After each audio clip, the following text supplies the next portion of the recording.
Alors, avant de rentrer dans le vif du sujet des pesticides, on va regarder, en fait, je vais vous présenter un bref historique du mildiou dans la pomme de terre, qui est une maladie quand même assez connue. Fait que le mildiou, c'est une maladie qui est importante parce qu'elle s'attaque d'abord, attendez un instant, on va reculer. Elle s'attaque d'abord au feuillage. Puis c'est une maladie qui commence, quand elle est commencée dans le champ, en fait, elle est vraiment difficile à arrêter. On peut voir les symptômes, on va en avoir tout le long de la présentation des photos typiques de mildiou, mais c'est un champignon, c'est une maladie qui fait des taches caractéristiques sur le feuillage. On peut voir sur la photo de droite un peu une tache un peu avec un centre brunâtre, avec un halo jaune alentour. Une maladie qui est assez caractéristique, qui peut être confondue dans certaines situations, mais quand même assez caractéristique. C'est une maladie importante pour le feuillage, mais c'est une maladie surtout importante parce qu'elle cause des dégâts, en fait, sur les tubercules. Si c'était juste sur le feuillage, ça causerait des baisses de rendement, mais vu que ça s'attaque aux tubercules, en fait, ça peut causer des pertes de récolte qui sont importantes. C'est un champignon qui a un cycle vital assez complexe puis est difficilement prévisible. On n'a pas de fongicides qui peuvent enrayer la maladie. C'est une maladie qui peut aussi attaquer la tomate. C'est aussi connu pour pouvoir possibilité de s'attaquer à des mausères de la famille des solanacées, mais c'est quand même pas si fréquent de les voir. En résumé, on peut dire que c'est presque une merveille de la nature parce que c'est une des maladies qui est les plus difficilement contrôlables et pour lesquelles les compagnies pharmaceutiques n'ont pas trouvé encore moyen de la contrôler. C'est une maladie qui va porter différents noms. En fait, mildiou la pomme de terre, bien entendu. Brûlure tardive, qui est un nom assez caractéristique. Quand il y en a beaucoup dans le champ, ça sent vraiment une odeur caractéristique de brûlé.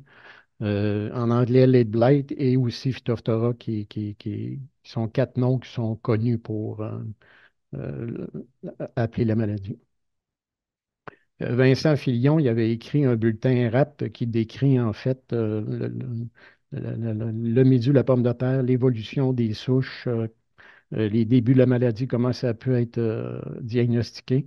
Il y a un très bon texte, en fait, qui est paru sur le RAP en 1999. De mémoire de RAP, c'est un des bulletins d'information qui est les plus mémorables, en fait. Fait que sur le site du RAP, en fait, on ne peut pas le trouver, mais moi, j'ai demandé à Vincent qu'il me l'envoie. Puis après ça, j'ai vérifié que le RAP pour pouvoir partager le lien. Fait que vous pouvez regarder le texte qui est décrit sur ce bulletin RAP.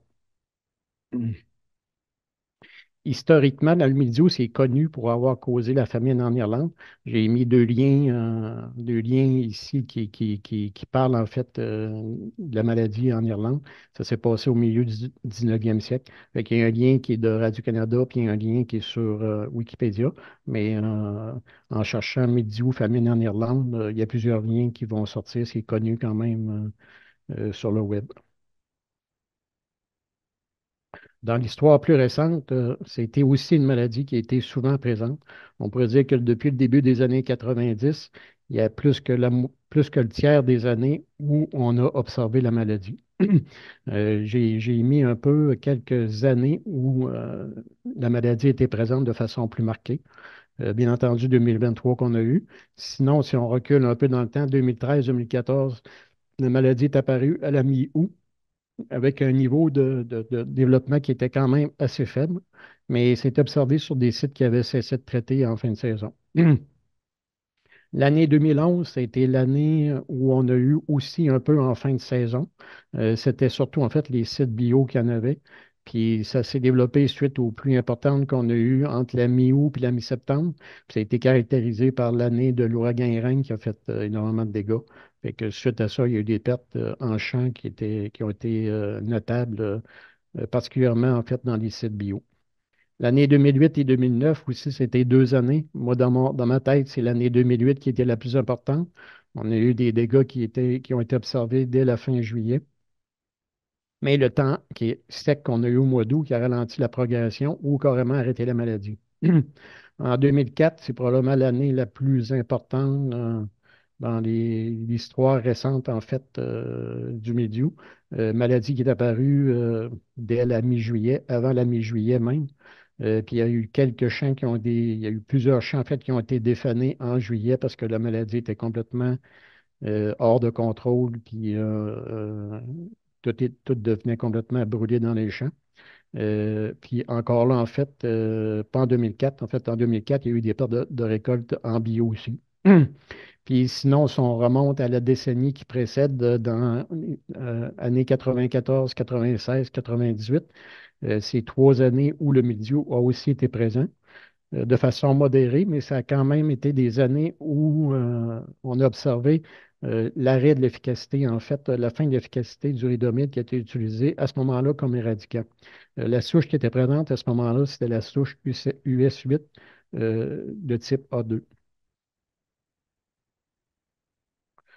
Euh, pour faire un peu, en fait, faire une introduction à ce que Sébastien va présenter dans la prochaine conférence, j'ai un peu classé un peu les fongicides selon leur type d'action, puis voir un peu s'ils sont disponibles en conventionnel et en bio. Fait que le premier type de fongicide, ce qu'on appelle les stimulateurs de défense, qui sont disponibles en conventionnel, en bio, c'est quand même des familles qui sont assez récentes dans l'histoire du contrôle de la maladie, sont encore peu utilisés, mais ils commencent à être utilisés.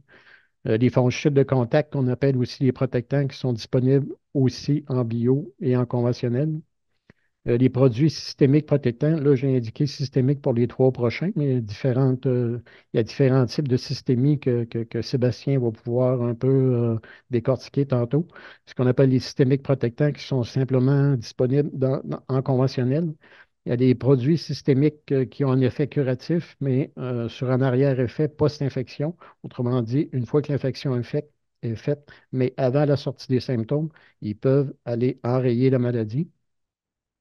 Il y a des fongicides systémiques curatifs antisporulants qui vont en fait réduire ou empêcher la sporulation une fois que les symptômes sont sortis, qui sont disponibles aussi juste en conventionnel, et les éradicants comme tels, une fois que la maladie est sortie, qui vont arrêter la maladie. Il n'y en a pas disponible et il n'y en a pas depuis depuis en fait depuis les années 90. Alors, ça résume un peu l'historique qu'on a eu.